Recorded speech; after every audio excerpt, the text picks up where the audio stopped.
Hello everyone, this is our third sample paper solution. Start करते हैं MCQ के।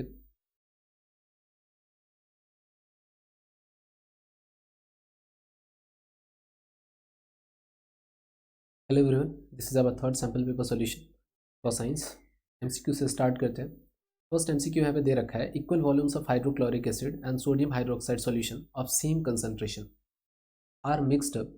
The pH of resulting solution is check when the on the pH paper what would be the colour obtain. यहाँ पे देखिए, equal concentration अगर दे रखा है हमारे पास, मतलब एसिड बेस दोनों हमारे पास कैसा है, HCl की अगर बात करें और सोडियम हाइड्रोक्साइड की अगर बात करें, तो ये हमारा स्ट्रॉन्ग बेस है हमारे पास और ये हमारे पास क्या है, स्ट्रॉन्ग एसिड है।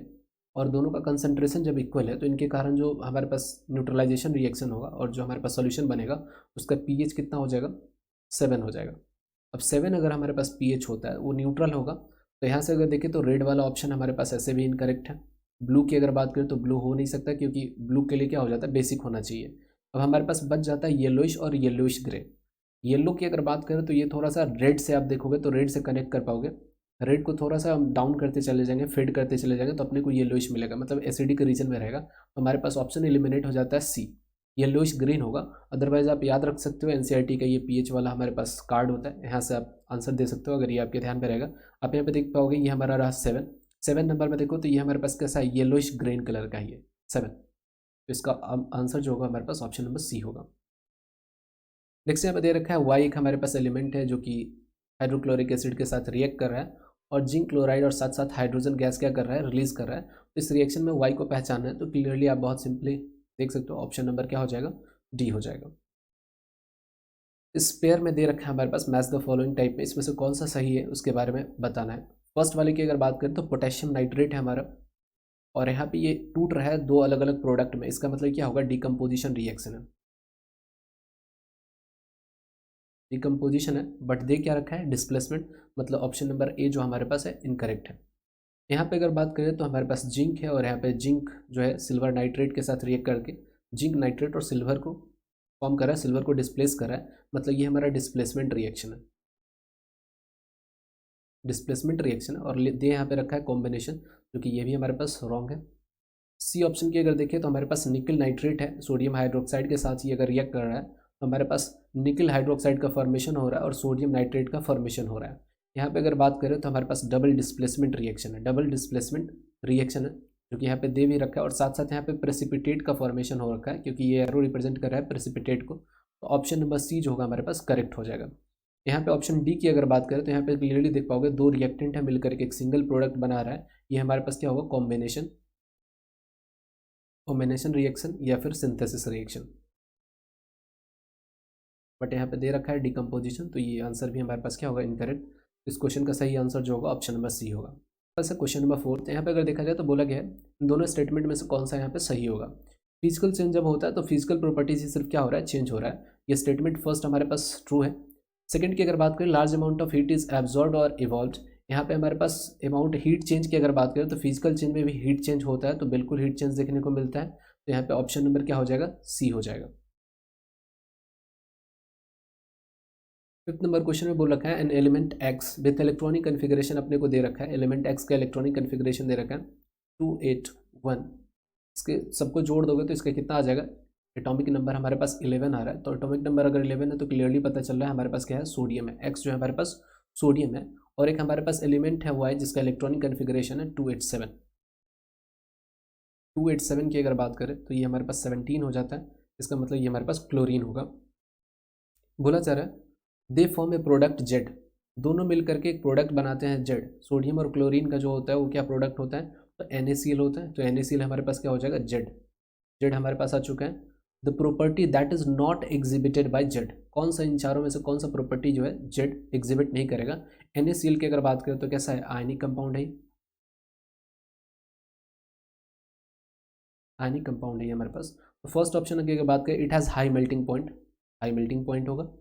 नेक्स्ट यहाँ पे बात करें तो it is a good conductor of electricity in pure solid state, तो ये गलत है। तो यहाँ पे बोला ही गया है कि नॉट एग्जिबिटेड, तो सॉलिड स्टेट में क्या होगा, गुड कंडक्टर ऑफ इलेक्ट्रिसिटी ये नहीं होता। तो ऑप्शन नंबर क्या हो जाएगा, बी इसका करेक्ट आंसर होगा। बाकी की अगर बात करें तो यहाँ पे देखिए it break into pieces when beaten with hammer, बिल्कुल ये NaCl कैसे होता है, brittle.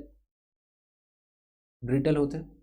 Soluble in water, water में भी कैसे होते हैं ये, सॉल्युबल होते हैं। तो इसका करेक्ट आंसर जो होगा ऑप्शन नंबर बी, क्योंकि यहाँ पे बोला ही गया है कि कौन सा प्रॉपर्टी सही नहीं है उसी को चूज करना है, तो बी इस क्वेश्चन में सही प्रॉपर्टी नहीं है, तो बी इसका आंसर होगा। क्वेश्चन नंबर 6 की अगर बात करें, यहाँ पे दे रखा है which of the following are used as antacids to reduce acidity in stomach. Stomach में जो हमारे पास एक्स्ट्रा HCl का जो रिलीज हो जाता है जिसके कारण एसिडिटी होता है, तो उस समय हम किस चीज़ का इस्तेमाल करते हैं एज एंटासिड। तो एंटासिड में दो ही चीज़ इस्तेमाल होता है, सोडियम हाइड्रोजन कार्बोनेट, इसी को बोलते हैं sodium bicarbonate.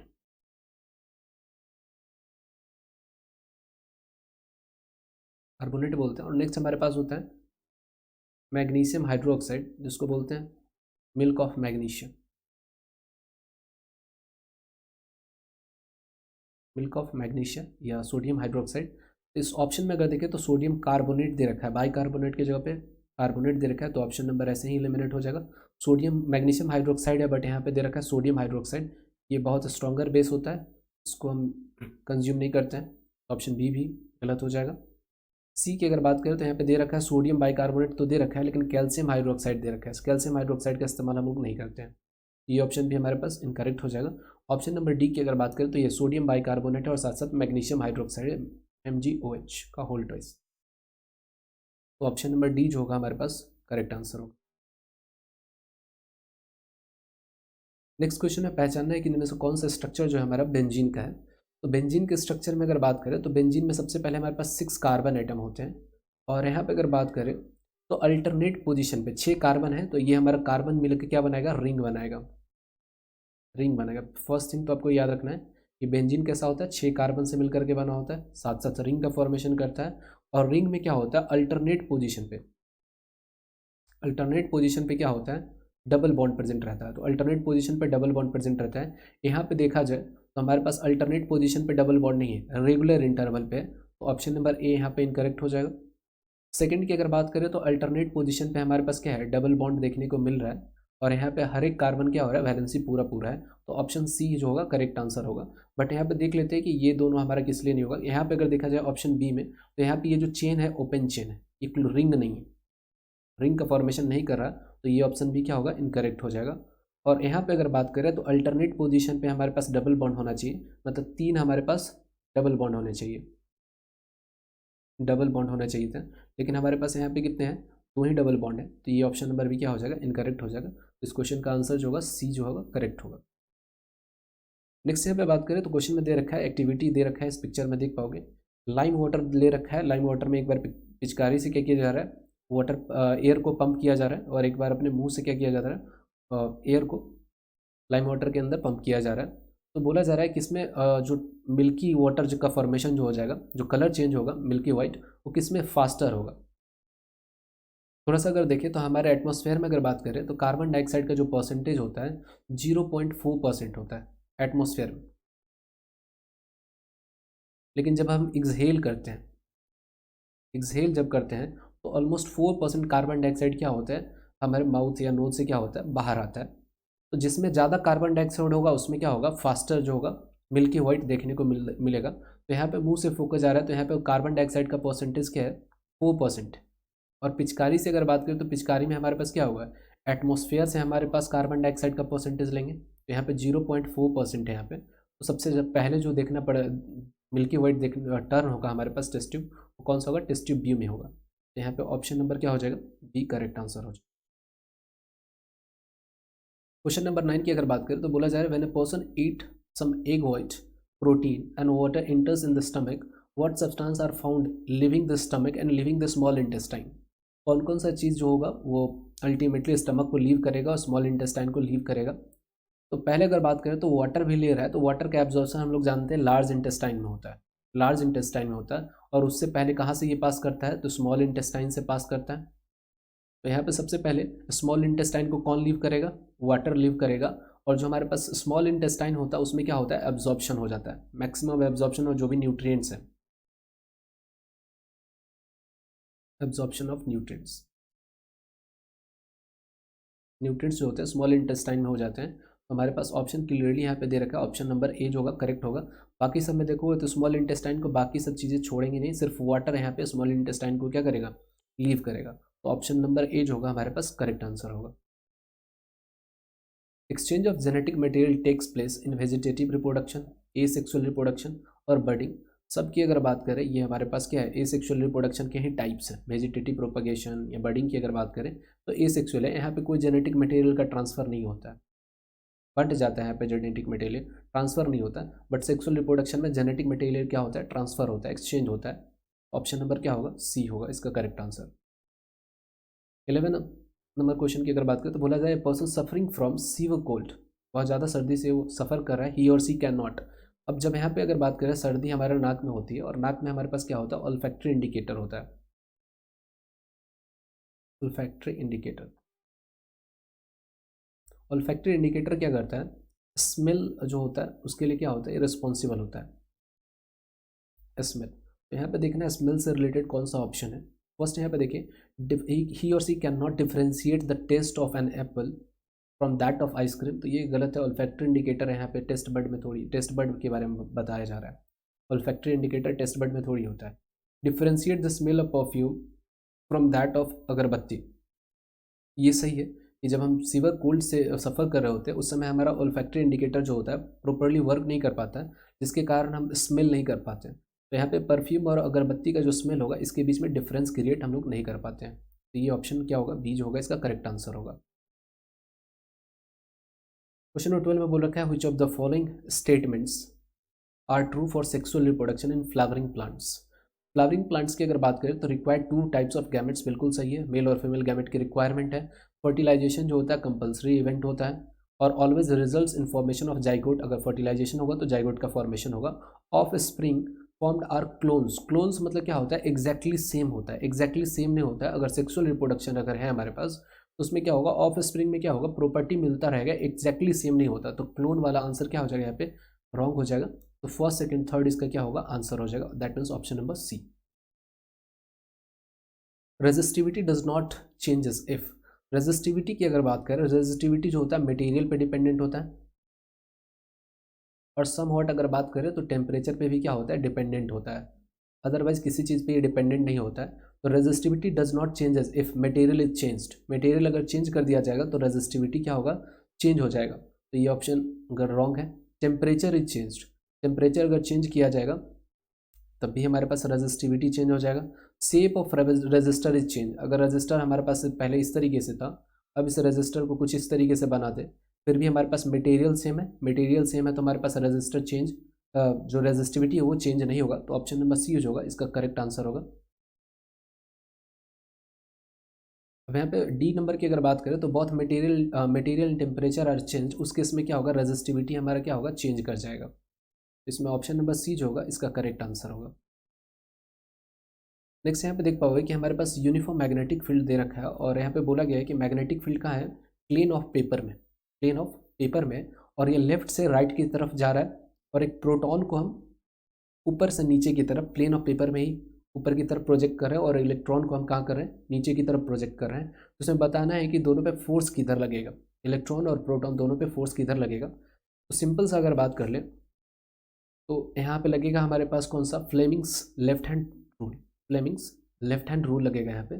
Fleming's left hand rule से हम क्या फाइंड करते हैं, तो फोर्स फाइंड करते हैं on current carrying conductor, current carrying conductor, या फिर कोई चार्ज पार्टिकल है उस पर जो फोर्स लग रहा होता है किसके कारण फाइंड करते हैं, फ्लेमिंग्स लेफ्ट हैंड रूल से फाइंड करते हैं। और एक हमारे पास फ्लेमिंग्स राइट हैंड रूल होता है, इससे हम इंड्यूस्ड करंट फाइंड करते हैं,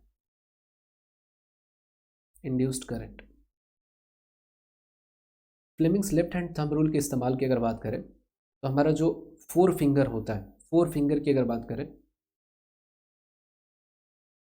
4 फिंगर जो होता है मैग्नेटिक फील्ड रिप्रेजेंट करता है। मिडिल फिंगर की अगर बात करें तो मिडिल फिंगर जो होता है हमारा करंट या जो भी पॉजिटिव चार्ज होता है, पॉजिटिव चार्ज होता है उसके मोशन को डायरेक्ट करता है, और जो थंब होता है, थंब ये फोर्स को बताता है।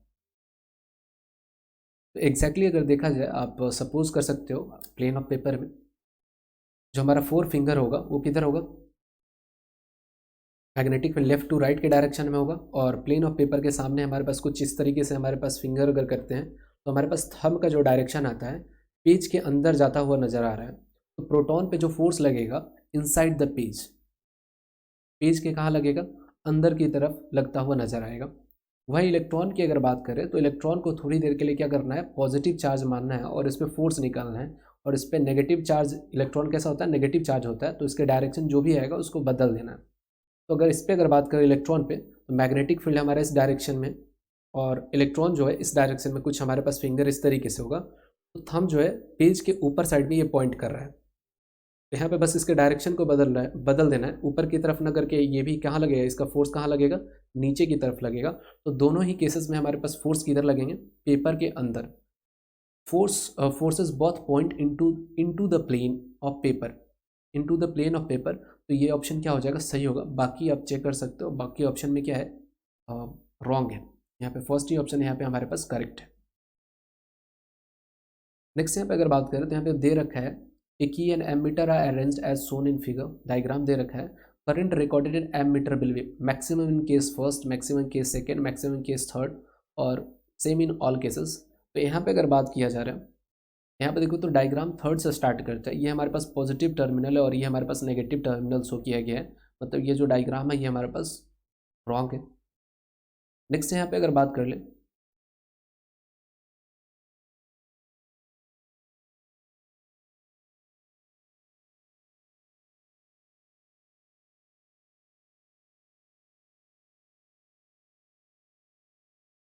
नेक्स्ट क्वेश्चन में अगर बात करें तो यहाँ पे दे रखा है इस सेल और रजिस्टर एक key an ammeter are arranged as shown in given diagram.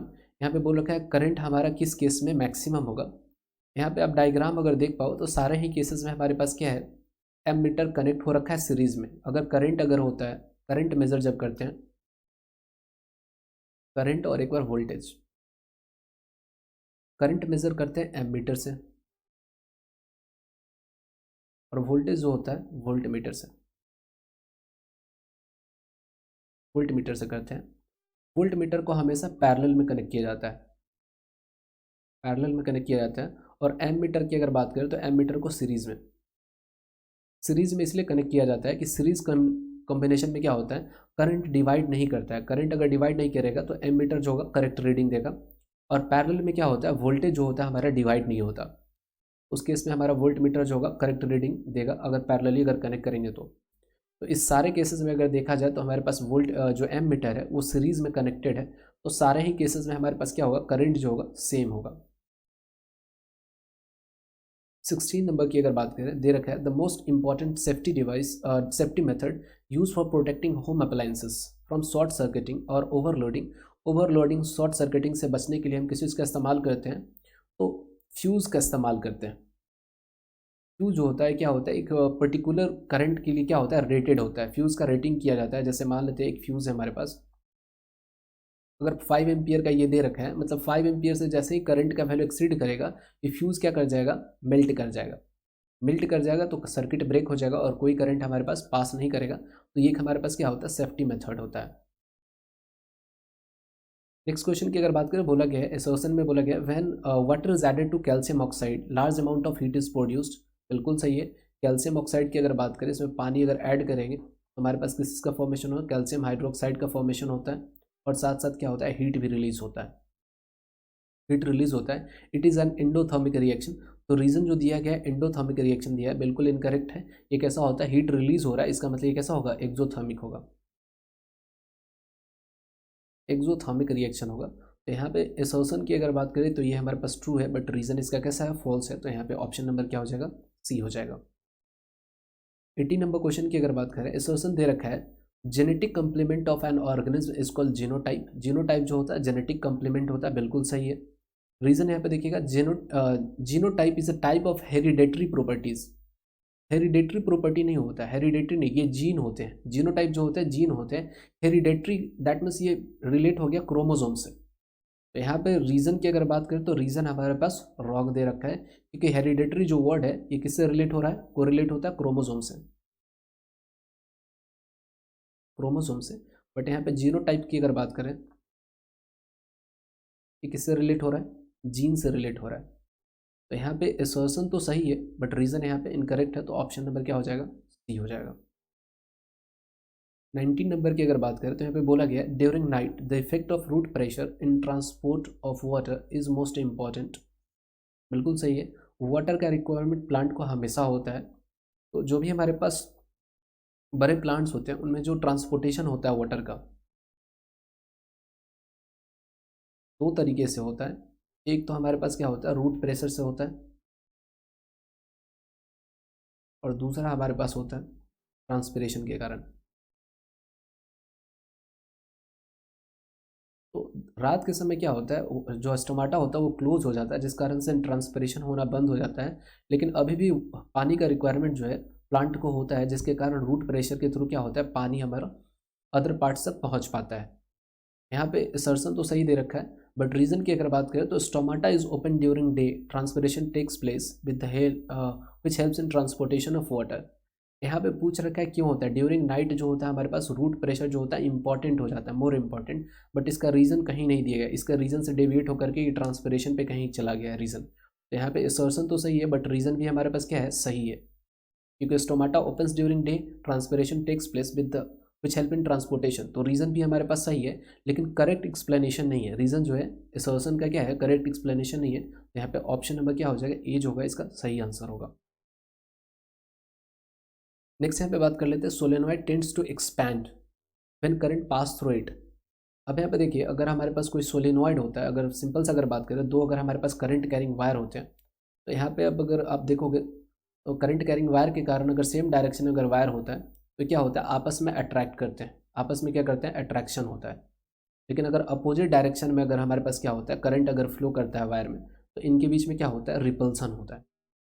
तो यहाँ पे हमारे पास सोलेनॉइड की अगर बात करें तो सोलेनॉइड में जब करंट पास करता है तो सेम डायरेक्शन में ही करता है। तो यहाँ पे एक्सपेंशन की जगह पे क्या होना चाहिए था, अट्रैक्शन होना चाहिए था। तो ये असर्शन ही हमारा रॉन्ग है। तो फर्स्ट यहाँ पे असर्शन हमारे पास फॉल्स वाला यहाँ पे देख लेना, असर्शन हमारे पास फॉल्स है, तो ऑप्शन नंबर डी जो होगा हमारे पास करेक्ट हो जाएगा।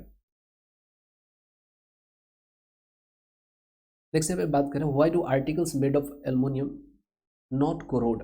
एल्युमिनियम की अगर बात करें तो एल्युमिनियम का जो हमारे पास आर्टिकल होता है वो ऑक्सीजन से रिएक्ट करके एल्युमिनियम ऑक्साइड का क्या कर लेता है, फॉर्मेशन कर लेता है। और ये क्या करता है, एक हमारे पास कोट की तरह रेजिस्टिव या प्रोटेक्टिव कोट होता है,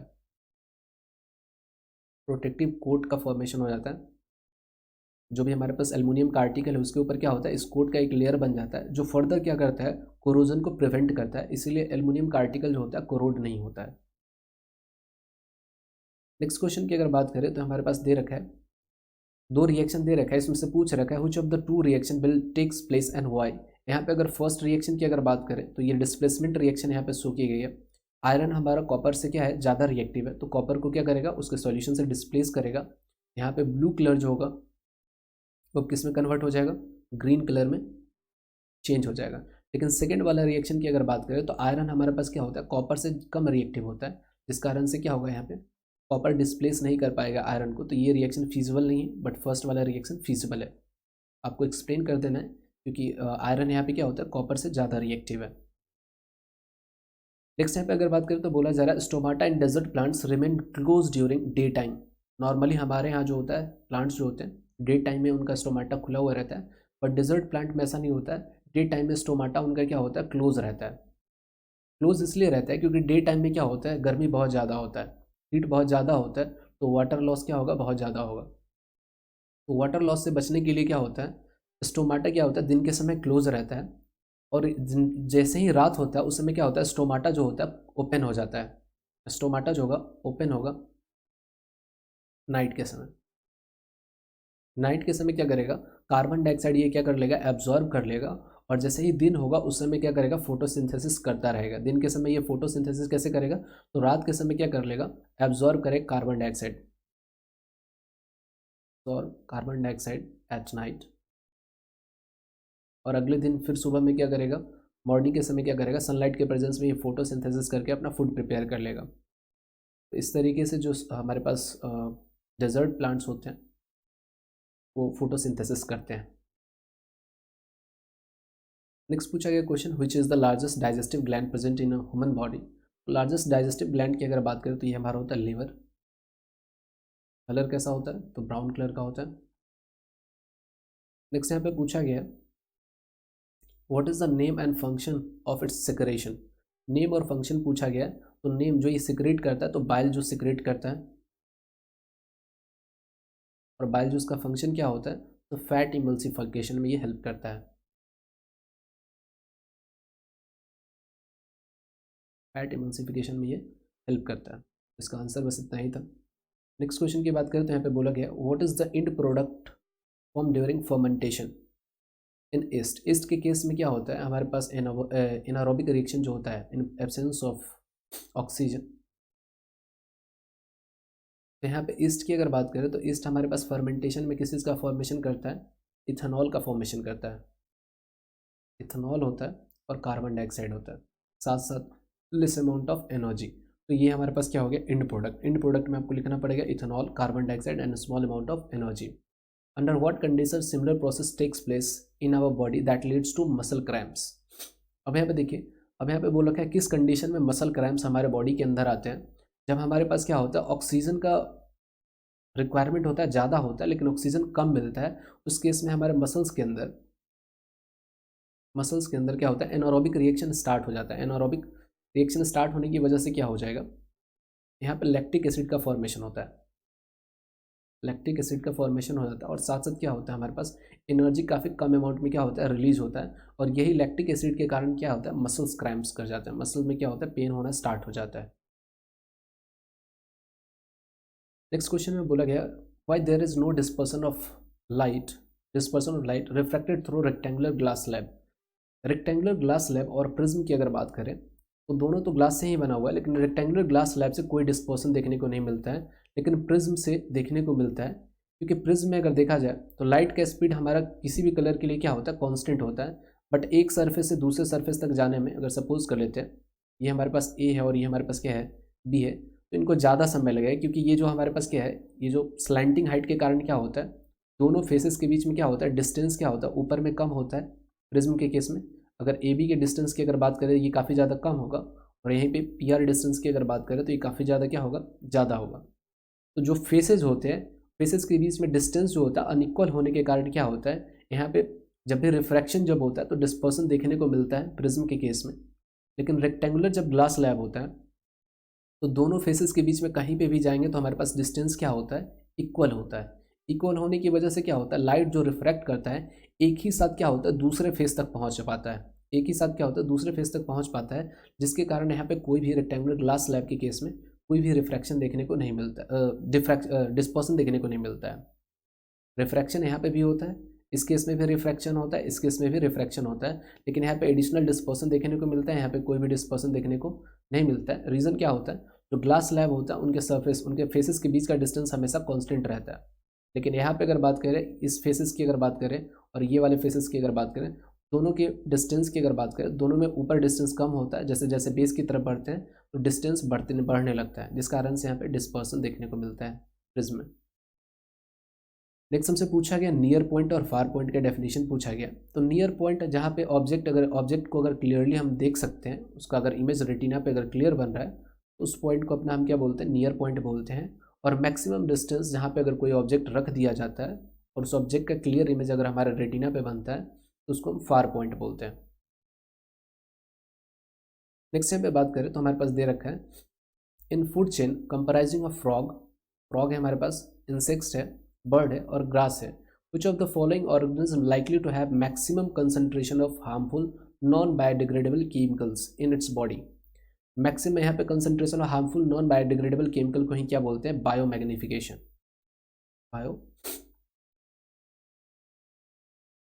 बायोमैग्निफिकेशन। और बायोमैग्निफिकेशन जो होता है इंक्रीज करता है, इंक्रीजेस विथ ट्रॉपिक लेवल। यहाँ पे बाय योर ऑन माइंड आपको अरेंज कर लेना है। ग्रास को कौन खाएगा, इंसेक्ट्स खाएगा, ग्रास ऑपर। इंसेक्ट्स को कौन खाएगा, फ्रॉग को कौन खाएगा, तो बर्ड। तो बर्ड सबसे पहले अगर इस फूड चेन में अगर बात करें तो सबसे हायर ट्रॉपिक लेवल पे कौन है हमारे पास, बर्ड है। तो इसमें मैक्सिमम जो हमारे पास बायोमैग्निफिकेशन देखने को मिलेगा बर्ड के केस में देखने को मिलेगा। तो इसका आंसर क्या हो जाएगा, बर्ड हो जाएगा। नेक्स्ट क्वेश्चन की अगर बात करें, यहाँ पे बोला है name the type of chemical reaction represented by the following reaction. यहाँ पे हीट किया जा रहा है और सिंगल रिएक्टेंट हमारा दो अलग अलग प्रोडक्ट में टूट रहा है। तो फर्स्ट की अगर बात करें तो ये हमारे पास क्या है, थर्मल डिकम्पोजिशन रिएक्शन है।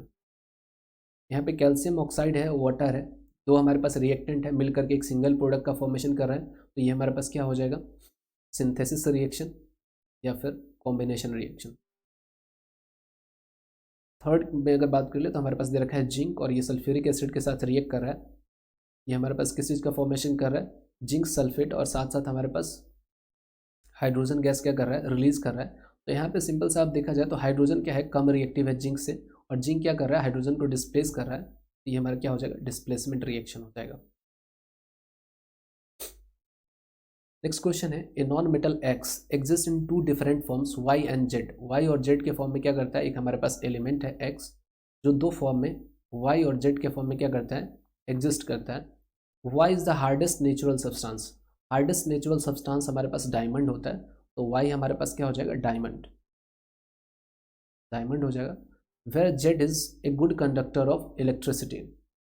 तो जेड हमारा गुड कंडक्टर ऑफ इलेक्ट्रिसिटी है, इसका मतलब ये हमारे पास क्या होगा, ग्रेफाइट, ग्रेफाइट हो जाएगा। यहाँ पे आइडेंटिफाई करने के लिए बोला रखा है, तो ग्रेफाइट है, ये डायमंड है, इसका मतलब ये क्या होगा, कार्बन होगा। कार्बन के ही डिफरेंट फॉर्म्स हैं, तो इन सारे को डायमंड ग्रेफाइट की अगर बात करें तो ये क्या कहलाएंगे, एलोट्रॉप्स ऑफ कार्बन,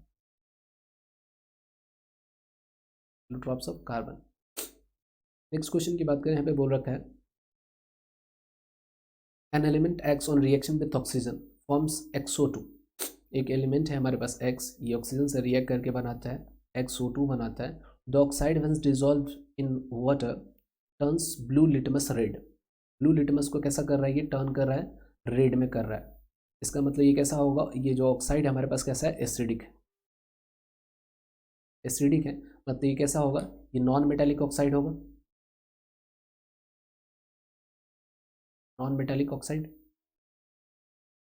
नेक्स्ट यहाँ पे बात करें तो state whether element x is a metal और नॉन मेटल। तो ये हमारे पास क्या होगा, एक्स जो हमारा कैसा होगा, नॉन मेटल होगा। क्लियर है। सी नंबर क्वेश्चन की अगर बात करें तो बोला गया है name the metal which is alloyed with copper two make bronze. Bronze के कंपोजिशन की अगर बात करें तो ब्रोंज में कॉपर मिलाया जाता है और साथ साथ क्या मिलाया जाता है, टिन मिलाया जाता है। टिन के लिए सिंबल इस्तेमाल करते हैं SN। तो कॉपर और टिन को जब मिलाते हैं तो अपने पास क्या आता है, ब्रोंज आता है। एक ये एलॉय होता है। 29 नंबर क्वेश्चन की बात करें तो यहाँ पे दे रखा है explain the process of assimilation of protein in human digestive system. Protein का एसिमिलेशन किस तरीके से होता है। तो सबसे पहले अगर प्रोटीन की अगर बात करें, प्रोटीन्स जो होता है हमारे पास, एक तो स्टमक में और एक स्मॉल इंटेस्टाइन में, स्टमक और स्मॉल इंटेस्टाइन। स्मॉल इंटेस्टाइन में हमारे पास क्या होता है, ट्रिप्सिन होता है, ट्रिप्सिन होता है, और स्टमक में हमारे पास होता है पेप्सिन। दोनों ही क्या करते हैं, प्रोटीन पे एक्ट करते हैं और किस चीज़ में कन्वर्ट कर देते हैं प्रोटीन को, एमिनो एसिड में, एमिनो एसिड में कन्वर्जन हो जाता है। और एमिनो एसिड ही हमारे क्या होता है, बॉडी में एब्जॉर्ब होता है। तो एसिमिलेशन किस तरीके से होता है, in the form of amino acid, इसका आंसर होगा। नेक्स्ट है हमसे पूछा गया कि what are the events occur during the process of photosynthesis. Photosynthesis ये एनसीईआरटी में क्लियरली तीन स्टेप में दे रखा है, बट यहाँ पे अगर देखा जाए एक्जैक्टली इस तरीके से होता है। फर्स्ट यहाँ पे लाइट एनर्जी जो होता है वो केमिकल एनर्जी में कन्वर्ट होता है। इस केमिकल एनर्जी से क्या होता है, केमिकल एनर्जी हमारा बना है, वाटर क्या होता है, टूटता है। वाटर का जो होता है टूटता है, जिसको फोटोलाइसिस बोलते हैं। और वाटर टूटता है किस चीज़ में, तो H+ में टूटता है और OH- में टूटता है। थर्ड स्टेप में हमारे पास क्या होता है, इसी में अगर बात करें तो यहाँ से हमारे पास जो हमारे पास हाइड्रोक्साइड आयन है, ये हाइड्रोक्साइड आयन फर्दर किस में टूटेगा, ऑक्सीजन में टूटेगा और हाइड्रोजन में टूटेगा। और यहाँ से जो हमारा पास हाइड्रोजन है वो तीसरे स्टेप में क्या करता है, कार्बन डाइऑक्साइड जो है इसके साथ रिएक्ट करके कार्बन डाइऑक्साइड को कन्वर्ट किस चीज़ में कर देगा, तो ग्लूकोज में, ग्लूकोज में। तो यहाँ से इंपॉर्टेंट हमसे क्वेश्चन पूछा जा सकता है कि फोटोसिंथेसिस के दौरान क्या होता है, ऑक्सीजन जो हमारे पास प्रोड्यूस होता है वो किसके कारण प्रोड्यूस होता है, कार्बन डाइऑक्साइड या वाटर के कारण। तो वाटर के कारण प्रोड्यूस होता है। अब यहाँ पे स्टेप्स की अगर बात करें तो हमारे पास फोटोसिंथेसिस में सबसे पहले लाइट एनर्जी जो होता है केमिकल एनर्जी में कन्वर्ट होता है। उसके बाद क्या होता है, जो एनर्जी होता है वो वाटर क्या होता है, वाटर क्या होता है, टूटता है, वाटर का फोटोलाइसिस होता है। और तीसरे स्टेप में अगर बात करें तो हमारे पास कार्बन डाइऑक्साइड का क्या होता है, रिडक्शन होता है। रिडक्शन होता है तो किस चीज़ का फॉर्मेशन करता है, ग्लूकोज का फॉर्मेशन होता है। ये तीन स्टेप आपको शो करने थे। नेक्स्ट क्वेश्चन की बात करें, यहाँ पे दे रखा है an object 4 centimetre height is placed at A distance of 15 centimetre in front of a concave mirror.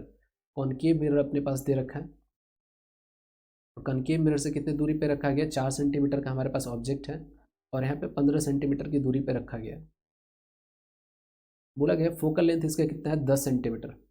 इसका फोकल लेंथ जो है 10 सेंटीमीटर दे रखा है, और यहाँ पे बोला गया at what distance from the mirror should screen be place to obtain a sharp image of the object. कितने स्क्रीन रखा है, मतलब स्क्रीन पे अगर बात करें कितने दूरी पे स्क्रीन रखा जाए, आपसे पूछा गया भाई। इस केस में अगर बात करें तो यू का वैल्यू अपने को -15 दे रखा है साइन कन्वेंशन के साथ। फोकल लेंथ जो होता है कॉन्केव मिरर का नेगेटिव होता है, इसका मतलब -10 दे रखा है, 10 सेंटीमीटर। आपसे पूछ रखा है वी हमारे पास कितना होगा, और calculate the height of image. Image का हाइट भी हमसे पूछ रखा है। फर्स्ट यहाँ पे अगर बात करें तो हमारे पास कितना हो जाएगा, 1/v plus 1/u is equal to 1/f। ये हमारे पास मिरर फॉर्मूला है। 1/v को अपन लिख सकते हैं 1/f माइनस 1/u। यहाँ से सॉल्व करेंगे, u का वैल्यू हमारे पास -1/10 है, माइनस हमारे पास u का वैल्यू कितना दे रखा है, -1/15। एलसीएम हमारे पास 30, यहाँ पे -3 और यहाँ पे प्लस हमारे पास कितना हो जाएगा 2, 1/v। यहाँ से सॉल्व करते तो 1/v का वैल्यू हमारे पास -1/30 सेंटीमीटर आ रहा है। v यहाँ से सॉल्व करेंगे अपन तो v अपने को मिलेगा -30 सेंटीमीटर। मतलब अपने को स्क्रीन कितने दूरी पे प्लेस करना चाहिए, 30 सेंटीमीटर, पोल से 30 सेंटीमीटर दूर पे ऑब्जेक्ट साइड।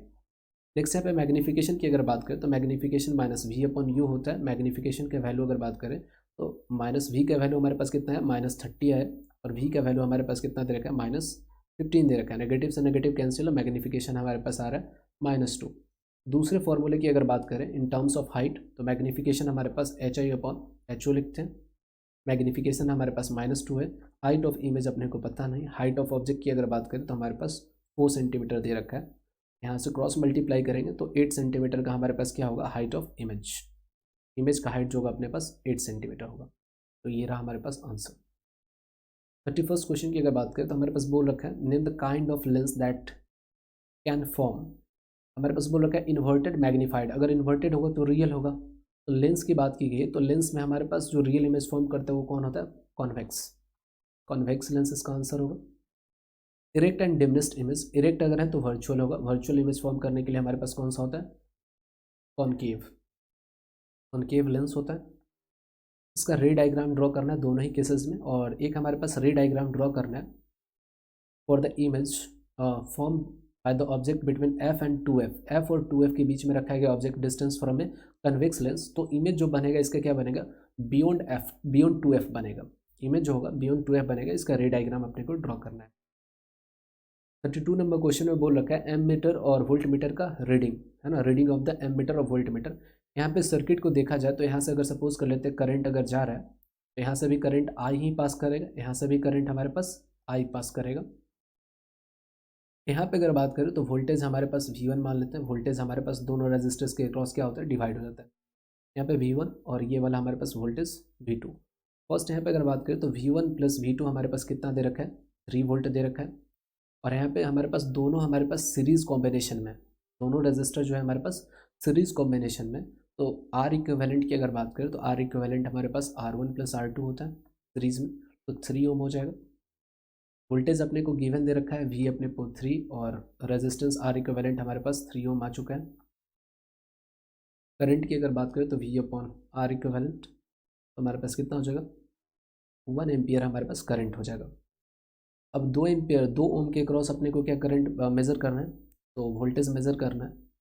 मैं यहाँ पे वोल्टेज की अगर बात करें V2 की अगर बात करें तो हमारे पास कितना हो जाएगा IR2।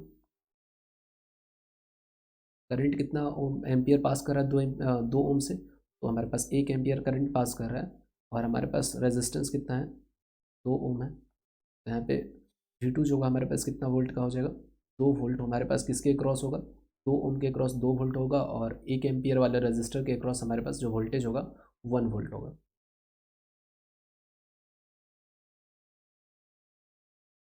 नेक्स्ट क्वेश्चन यहाँ पे दे रखा है 2 resistors of 10 ohm and 15 ohm are connected with an EMF of 12 volt so as to obtain minimum current and maximum current. How will you connect the resistance in each case? Calculate the strength of total current in 2 cases. यहाँ पे देखिए अपने को resistance बोल रखा है, resistance calculate करने के लिए अपन जानते हैं V इज इक्वल टू होता है हमारे पास IR। V हमारे पास फिक्स कर रखा है, 12 दे रखा है। इसका मतलब करंट अपने को मैक्सिमम और मिनिमम चाहिए, तो इस केस में हमारे पास क्या होगा, रेजिस्टेंस को हम वेरी करा सकते हैं। रेजिस्टेंस अगर हमारे पास मिनिमम होगा तो करंट हमारे पास कैसा होगा, मैक्सिमम होगा। और अगर हमारे पास रेजिस्टेंस अगर मैक्सिमम होगा उस केस में हमारे पास करंट जो होगा मिनिमम होगा। तो मैक्सिमम अगर रेजिस्टेंस की अगर बात करें तो हमारे पास कौन सा कॉम्बिनेशन आता है, तो सीरीज आता है। और अगर मिनिमम रेजिस्टेंस अपने को चाहिए तो कौन सा हो जाएगा, पैरेलल कॉम्बिनेशन, पैरेलल कॉम्बिनेशन हो जाएगा। तो दोनों ही केसेस में देख लेते हैं, हमारे पास पैरेलल में अगर कनेक्ट कर दिया जाए, ये हमारे पास 10 ओम रहा, ये हमारे पास 15 ओम, और एक बार दोनों को अपन सीरीज में कनेक्ट कर लेते हैं, 10 और 15 ओम। यहाँ पे आर इक्विवेलेंट इस केस में कैलकुलेट करेंगे तो आर इक्विवेलेंट हमारे पास कितना आ जाएगा, 10 into 15 upon 10 plus 15, 150 upon 25, 6 times से हमारे पास 6 ओम हो जाएगा यहाँ पे रेजिस्टेंस। यहाँ पे आर इक्विवेलेंट, यहाँ पे आर इक्विवेलेंट अगर कैलकुलेट करें सीरीज में तो हमारे पास कितना हो जाएगा, 25 ओम हो जाएगा। मैक्सिमम करंट की अगर बात करें केस नंबर सेकंड, तो केस नंबर सेकंड में मैक्सिमम करंट अपने को निकालना है। मैक्सिमम करंट भी निकाल लेते हैं, calculate the strength of total current in the circuit in the two cases. हम लोगों ने मैक्सिमम करंट किस केसेस में होगा ये देख लिया, करंट कैलकुलेट कर लेते हैं। मैक्सिमम करंट हमारे पास कितना हो जाएगा, आई मैक्स की अगर बात करें, V upon R equivalent of parallel. V हमारे पास 12 वोल्ट दे रखा है और हमारे पास आर इक्विवेलेंट हमारे पास 6 ओम आ रहा है। यहाँ से कैलकुलेट करेंगे तो 2 एम्पियर हमारे पास मैक्सिमम करंट होगा। मिनिमम करंट की अगर बात करें तो ऑप्शन नंबर फर्स्ट में अपने को दे रखा है मिनिमम करंट। तो मिनिमम करंट की अगर बात करें, मिनिमम करंट हमारे पास क्या हो जाएगा, V upon R equivalent of series combination. तो हमारे पास वोल्टेज 12 वोल्ट दे रखा है और हमारे पास जो आर इक्विवेलेंट है हमारे पास कितना दे रखा है, 25 दे रखा है। तो 0.4 एम्पियर के आसपास हमारे पास क्या आ जाएगा, इस केस में करंट आ जाएगा। तो आप देख पाओगे मैक्सिमम और मिनिमम करंट हम लोगों ने फाइंड कर लिया। नेक्स्ट क्वेश्चन यहाँ पे बोल रखा है, it is said that there is need to put complete ban on produce of products containing aerosol. What are aerosol, why does is demand to put ban on them. यहाँ पे देखिए aerosol समझते हैं पहले। एरोसोल की अगर बात करें तो गैस के अंदर हमारे पास क्या होता है, सॉलिड या फिर लिक्विड अगर मिक्स कर दिए जाते हैं। और एरोसोल क्या होता है, एक कोलॉइडल होता है, कोलॉइड होता है। कोलॉइड के अंदर गैस के अंदर क्या मिक्स रहता है, सॉलिड या लिक्विड, तो उसी को हम बोलते हैं एरोसोल। अगर हमारे पास कोई परफ्यूम का बॉटल होता है, फिर भी यहाँ पे ऑब्जर्व करो एक चीज़ कि परफ्यूम हमारे पास नया में जितना उसका प्रेशर रहता है, अगर नए में रहता है तो दूर तक परफ्यूम जाता है। अगर ये परफ्यूम इसमें थोड़ा सा भी बाकी होता है तब भी ये क्या कर रहता है, स्प्रे जब नोजल हम प्रेस करते हैं तो परफ्यूम उतना ही ज़्यादा इफेक्टिव होता है। इफेक्टिव कहने का मतलब उसके अंदर प्रेशर घटता नहीं, परफ्यूम हमारा बाहर आते रहता है। किस रीज़न से बाहर आता है, तो प्रोपेलेंट मतलब उसको धक्का देने के लिए, परफ्यूम को पीछे से धक्का देने के लिए एरोसोल में हम इस्तेमाल करते हैं CFC, क्लोरोफ्लोरोकार्बन्स, जिसको हम बोलते हैं propellant, propellant for aerosol, propellant. तो पीछे से ऐसा समझ लीजिए कि जो भी हमारे पास परफ्यूम है उसको धक्का देने के लिए किसका इस्तेमाल होता है, एरोसोल में CFC का इस्तेमाल होता है। और CFC किसको डिप्लीट करता है, तो ओजोन लेयर को डिप्लीट करता है। तो इस कारण से ओजोन लेयर डिप्लीशन होता है एरोसोल के कारण अल्टीमेटली, जिस कारण से इसको बैन करने की बात की जा रही है। और यहाँ पे अगर बात करें तो एक मॉन्ट्रियल प्रोटोकॉल है, मॉन्ट्रियल प्रोटोकॉल। मॉन्ट्रियल प्रोटोकॉल पूछा जाता है किस चीज़ से रिलेटेड है, तो क्लोरोफ्लोरोकार्बन के बैन से क्या है ये रिलेटेड है, मॉन्ट्रियल प्रोटोकॉल। नेक्स्ट क्वेश्चन की अगर बात करें तो पूछा गया draw the structure of ethanoic acid. तो CH3OH तरीके से आप ड्रॉ कर सकते हो, या फिर इस तरीके से हाइड्रोजन का एक एक बॉन्ड आप दिखा सकते हो। ये रहा हमारे पास एथेनोइक एसिड का दोनों ही स्ट्रक्चर, एक हमारा कंडेंस्ड है, एक हमारे पास क्या है, इसमें सारे बॉन्ड्स हमने दिखा रखे हैं। अब क्वेश्चन नंबर बी की अगर बात करें, बोला है name A compound form when ethanol is heated with ethanoic acid in presence of concentrated sulphuric acid. तो इथेनॉल की अगर बात करें, इथेनोइक एसिड के साथ क्या होगा, हीट किया जाएगा तो एस्टर का फॉर्मेशन होता है।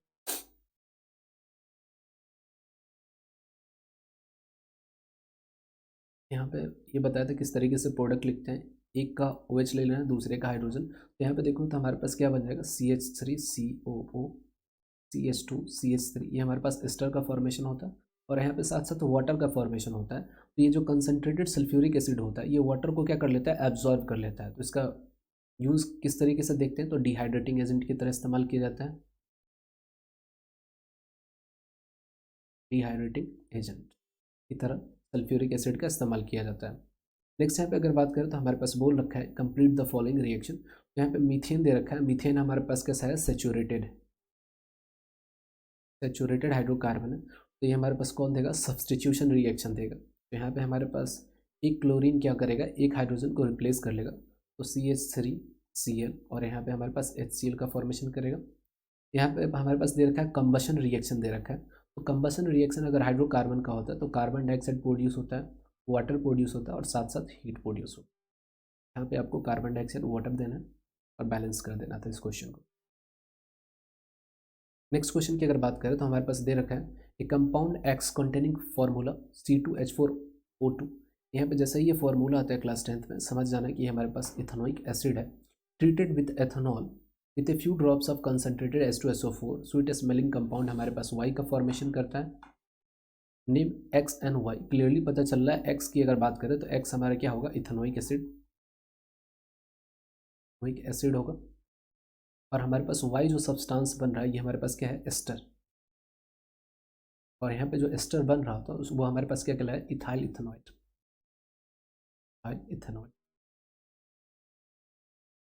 इथाइल इथेनॉइड हमारे पास एस्टर बनता है। इन दोनों का नेमिंग हुआ है, right the chemical equation of the reaction leading to the formation of X and Y and what is the function of concentrated sulfuric acid in the above reaction। पीछे वाले question में हम लोगों ने ये पूरा कर रखा है, डिस्कस कर रखा है। Why do the soap form scum instead of leather in hard water? Hard water की अगर बात करें तो हार्ड वाटर में हमारे पास क्या होता है, दो एलिमेंट का सॉल्ट्स प्रेजेंट होते हैं। एक तो हमारे पास कैल्शियम होता है और दूसरा हमारे पास मैग्नीशियम होता है। मैग्नीशियम का दो सॉल्ट होता है, मैग्नीशियम क्लोराइड होता है या फिर magnesium carbonate, magnesium sulphate sorry. और यहाँ पे कैल्शियम की अगर बात करें तो कैल्शियम का भी दो सॉल्ट होता है, एक तो हमारे पास कैल्शियम क्लोराइड होता है और दूसरा हमारे पास कैल्शियम सल्फेट। इन सारे में से अगर कोई सॉल्ट अगर पानी में अगर प्रेजेंट रहता है तो उस तरीके के वाटर को हम क्या बोलते हैं, हार्ड वाटर बोलते हैं। और हार्ड वाटर में स्कम कहने का मतलब क्या होता है, प्रेसिपिटेट होता है, प्रेसिपिटेट का फॉर्मेशन कर देता है। हार्ड वाटर में क्या होता है, ये जो सॉल्ट्स होते हैं वो सोप से रिएक्ट करके क्या कर देते हैं, प्रेसिपिटेट का फॉर्मेशन कर देते हैं, और उसी प्रेसिपिटेट को क्या बोलते हैं, हम स्कम बोलते हैं। अब एक हमारे पास माइसल्स आते हैं, यहाँ से क्वेश्चन माइसल्स आते हैं और दूसरे हमारे पास आ गए स्कम। तो ये हमारे पास प्रेसिपिटेट होते हैं। और माइसल्स की अगर बात करें तो ये हमारे पास क्या है, कोई हमारे पास ऑयल ड्रॉपलेट है, डर्ट पार्टिकल है। जब सोप इसको चारों तरफ से क्या कर लेता है, ट्रैप कर लेता है, तब जो ये स्ट्रक्चर बनता है इसको माइसल्स बोलते हैं। और स्कम जो होता है ये हमारे पास क्या होता है, सोप का क्या होता है, प्रेसिपिटेट होता है। एग्जैक्टली इस तरीके से सोप का रिप्रेजेंटेशन हम लोग इस तरीके से करते हैं, Na+ और यहाँ पे माइनस। जब ये सपोज कर लेते हैं कोई एक सॉल्ट से अगर रिएक्ट करेगा तो यहाँ पे क्या होता है, डबल डिस्प्लेसमेंट रिएक्शन हो जाता है। और यहाँ पे हमारे पास प्रेसिपिटेट का फॉर्मेशन हो जाता है, और इसी प्रेसिपिटेट को अपन क्या बोलते हैं, स्कम बोलते हैं। स्कम के फॉर्मेशन के बाद क्या होता है, जो क्लिनजिंग एक्शन होता है वो सोप का नहीं होता है, और प्रेसिपिटेट के फॉर्मेशन होने के कारण क्या होता है, जो हार्ड वाटर होता है उसमें सोप जो होता है लेदर का फॉर्मेशन नहीं करता है। नेक्स्ट यहाँ पे देखिए, differentiate between pollen grain and ovule. Pollen grain ovule है।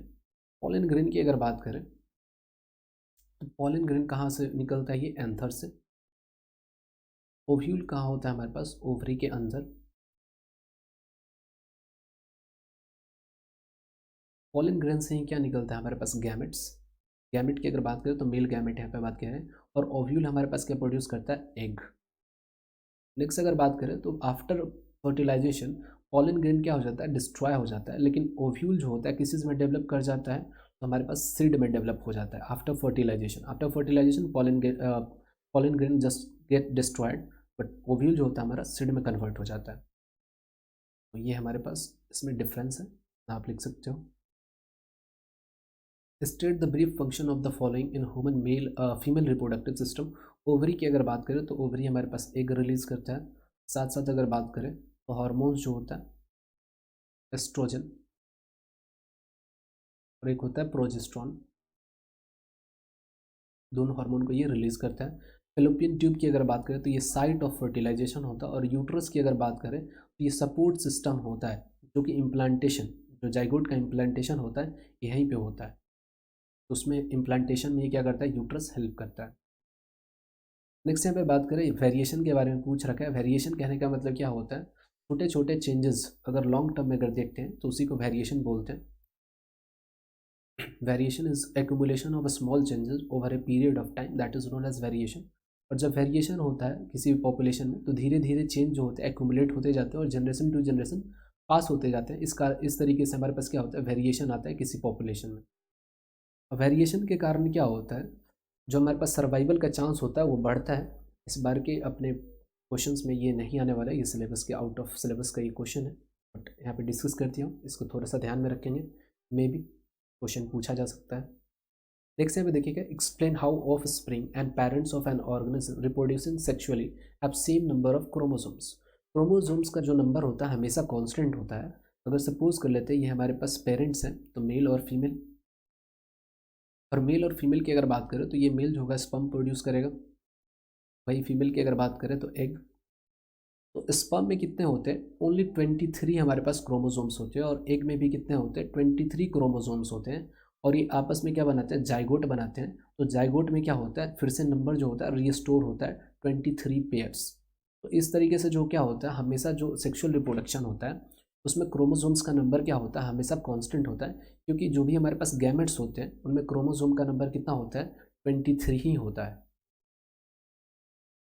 नेक्स्ट क्वेश्चन की अगर बात करें तो यहाँ पे बोल रखा है हमारे पास, electric lamp of resistance 20 ohm and conductor having a resistance, conductor of resistance 4 ohm यहाँ पे दे रखा है, और जो वोल्टेज अप्लाई किया गया 6 वोल्ट बैटरी यहाँ पे शो कर रखा है। सबसे पहले यहाँ पे बोल रखा है रेजिस्टेंस ऑफ द सर्किट, यहाँ पे हमारे पास करंट डिवाइड नहीं हो रहा, मतलब ये सर्किट जो है सीरीज में कनेक्टेड है। रेजिस्टेंस जो है आर इक्विवेलेंट की अगर बात करें तो 4 ओम यहाँ पे हमारे पास 20 ओम है, तो हमारे पास टोटल जो रेजिस्टेंस हो जाएगा 24 ओम हो जाएगा। Current through the circuit, current की अगर बात करें तो वी अपॉन आर इक्विवेलेंट हो जाएगा हमारे पास। वोल्टेज हमारे पास 6 है, आर इक्विवेलेंट हमारे पास 24 है, दैट मीन्स 1/4 एम्पियर, ये हमारे पास करंट का वैल्यू हो जाएगा। नेक्स्ट हमसे पूछा जा रहा है potential difference across the lamp and the conductor.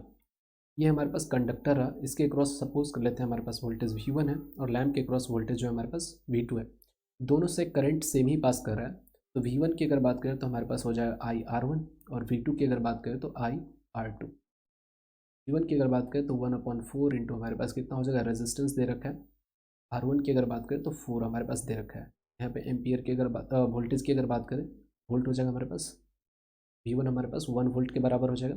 यहीं V2 की अगर बात करें तो हमारे पास करंट 1/4 एम्पियर है, और रेजिस्टेंस की अगर बात करें तो 20 ओम दे रखा है। यहाँ से हमारे पास वोल्टेज जो कैलकुलेट होगा 5 वोल्ट। तो यहाँ पे बोल रखा है इलेक्ट्रिक लैम्प के क्रॉस हमारे पास पोटेंशियल डिफरेंस कितना हो जाएगा, 5 वोल्ट हो जाएगा, और कंडक्टर जो है हमारे पास उसके क्रॉस 1 वोल्ट। नेक्स्ट यहाँ पे हमसे पूछ रखा है पावर ऑफ लैम्प। पावर का फॉर्मूला हमारे पास कितना होता है, VI होता है। तो पावर हमारे पास लैम्प की अगर पूछा गया तो हमारे पास voltage across lamp, current voltage across lamp into current passing through the lamp. Voltage हमारे पास लैम्प के अक्रॉस कितना है, 5 वोल्ट है, और करंट हमारे पास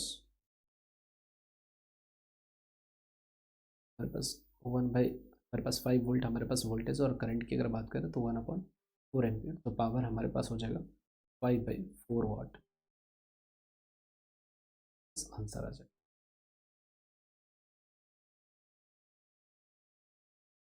नेक्स्ट क्वेश्चन की अगर बात करें तो यहाँ पे क्वेश्चन हमारे पास दे रखा है, convex lens converge light ray is known as converging lens. Similarly concave diverge करता है तो उसको डाइवर्जिंग लेंस बोलते हैं।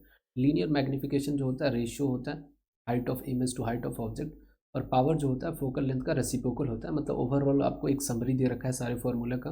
अब यहाँ से पूछ रखा है what is the type of image always made by concave lens. Concave lens हमेशा कैसा होता है, वर्चुअल बनाता है, वर्चुअल इमेज का फॉर्मेशन करेगा। अगर वर्चुअल है तो कैसा होगा, हमारे पास इरेक्ट होगा।